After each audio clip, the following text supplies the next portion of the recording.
அடுத்த ஆண்டு நடைபெறுகின்ற சட்டமன்ற தேர்தலில் வீழ்த்துவோம், வெற்றி பெறுவோம், நல்ல ஆட்சியை தமிழகத்திலே நாம் கொண்டு வருவோம். இன்றைய தினம் திரு ஸ்டாலின் பேசுகிறார், பல்வேறு பொதுக்கூட்டத்திலே பேசுகிறார். எப்படி அண்ணா திமுக பாரதிய ஜனதா கட்சியோடு கூட்டணி வைப்பீர்கள் என்று. திரு ஸ்டாலின் அவர்களே, உங்களுக்கு ஞாபகம் மறதி என்று கருதுகிறேன்.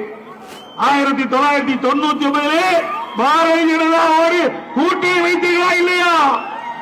நாடாளுமன்ற தேர்தலில் 2001 சட்டமன்ற தேர்தலில் தமிழகத்திலே பாரதிய ஜனதாவோடு திமுக கூட்டணி வைத்ததா இல்லையா?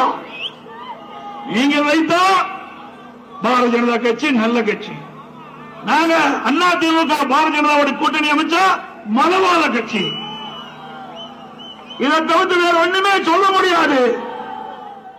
மாலையில மேட்டுப்பாளையத்துல ரோட் ஷோ நடத்திய எடப்பாடி பழனிசாமி பிரச்சார வாகனத்துல இருந்து இறங்கி சாலையில நடந்து சென்று பொதுமக்களை சந்தித்தாரு.